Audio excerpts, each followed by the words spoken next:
بسم اللہ الرحمن الرحیم۔ آزمائش کا دور۔ حضرت ابو ہریرہ رضی اللہ عنہ سے روایت ہے کہ رسول اللہ صلی اللہ علیہ وسلم نے فرمایا، بنی اسرائیل میں 3 آدمی تھے، ایک کوڑی، دوسرا آندھا، تیسرا گنجا۔ اللہ تعالیٰ نے ان کی آزمائش کے لیے ان کے پاس ایک فرشتہ بھیجا۔ فرشتہ کوڑی کے پاس آیا اور کہا، تجھے کون سی چیز سب سے زیادہ پسند ہے؟ اس نے کہا، اچھا رنگ اور خوبصورت جلد، تاکہ لوگ میری عزت کرے۔ فرشتے نے اس پر ہاتھ پھیرا اور اسے اچھا رنگ اور خوبصورت جلد دے دی۔ فرشتے نے پھر پوچھا، تجھے کون سا مال زیادہ پسند ہے؟ اس نے کہا، اونٹ یا گائے۔ فرشتے نے اسے ایک گابن اونٹنی دے دی اور کہا، تجھے اس میں برکت ہو۔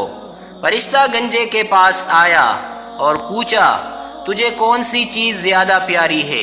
گنجے نے کہا، میرا گنجا پن چلا جائے اور خوبصورت بال آ جائے، تاکہ لوگ میری عزت کرے۔ فرشتے نے اس پر ہاتھ پھیرا تو گنجا پن جاتا رہا اور خوبصورت بال اگ گئے۔ فرشتے نے پوچھا، تجھے کون سا مال زیادہ پیارا ہے؟ اس نے کہا، گائے۔ فرشتے نے ایک گابن گائے دے دی اور کہا، تجھے اس میں برکت ہو۔ فرشتے اب آندھے کے پاس آیا اور پوچھا، تجھے کیا پسند ہے؟ آندھا بولا، اللہ تعالیٰ میری بینائی لٹا دے تاکہ میں بھی لوگوں کو دیکھ سکوں۔ فرشتے نے اس کی آنکھوں پر ہاتھ پھیرا تو اللہ تعالیٰ نے اس کی بینائی لٹا دی۔ پھر پوچھا، تجھے کون سا مال زیادہ پسند ہے؟ اس نے کہا، بکری۔ فرشتے نے اسے گابن بکری دے دی۔ تینوں کے جانوروں نے خوب بچے دیے، یہاں تک کہ اس کے اونٹوں سے وادی بھر گئی، دوسرے کے گایوں سے اور تیسرے کی بکریوں سے پوری وادی بھر گئی۔ مدتوں بعد وہ فرشتہ کوڑی کے پاس اس کی پرانی شکل میں پہنچا اور کہنے لگا، میں ایک غریب آدمی ہوں، مسافر ہوں، اللہ تعالیٰ کے سوا منزل مقصود تک پہنچانے والا کوئی نہیں ہے۔ میں اس خدا کے نام پر تم سے سوال کرتا ہوں جس نے تمہیں اچھا رنگ، اچھی جلد اور اونٹ سا قیمتی مال عطا کیا ہے، مجھے ایک اونٹ دے دو تاکہ میں اپنی منزل تک پہنچ جاؤں۔ اس نے کہا، میں تمہیں کچھ نہیں دے سکتا، مجھ کو بہت سے لوگوں کے حقوق ادا کرنے ہیں۔ فرشتے نے کہا، شاید میں تمہیں پہچانتا ہوں، کیا تم کوڑی نہیں تھے جس سے لوگ نفرت کرتے تھے؟ غریب تھے تو اللہ تعالیٰ نے تجھے مال دیا۔ وہ آدمی کہنے لگا، یہ مال تو مجھے اپنے بابا داد کی وراثت میں ملا ہے۔ فرشتے نے کہا، اگر تم جھوٹ بول رہے ہو تو اللہ تعالیٰ تمہیں پہلے ہی جیسا کر دے۔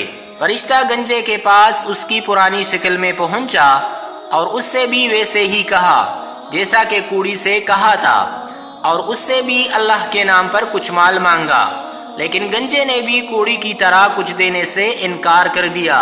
فرشتے نے گنجے سے بھی ایسے ہی کہا، اگر تم جھوٹ بول رہے ہو تو اللہ تعالیٰ تمہیں پہلے ہی جیسا کر دے۔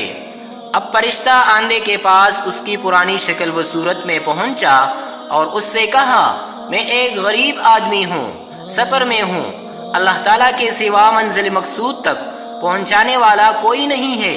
میں تم سے اس خدا کے نام پر سوال کرتا ہوں جس نے تمہاری بینائی لٹا دی، مجھے ایک بکری دے دو تاکہ میرا سفر آسان ہو جائے۔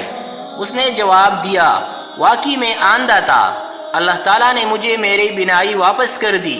میں غریب تھا تو مجھے مالدار کر دیا، اس لیے تم اللہ تعالیٰ کے نام پر جتنا مال چاہو لے جاؤ، خدا کی قسم آج میں تمہیں نہیں روکوں گا۔ فرشتے نے کہا، اپنا مال اپنے پاس رکھو، تم تینوں کو آزمایا گیا تھا، اللہ تعالیٰ تم سے راضی ہے اور تمہاری دونوں ساتھیوں سے ناراض ہے۔ فائدہ، اللہ تعالیٰ اپنے بندوں کو کبھی اپنی نعمت دے کر آزماتا ہے اور کبھی دی ہوئے نعمتوں کو چھین کر آزماتا ہے۔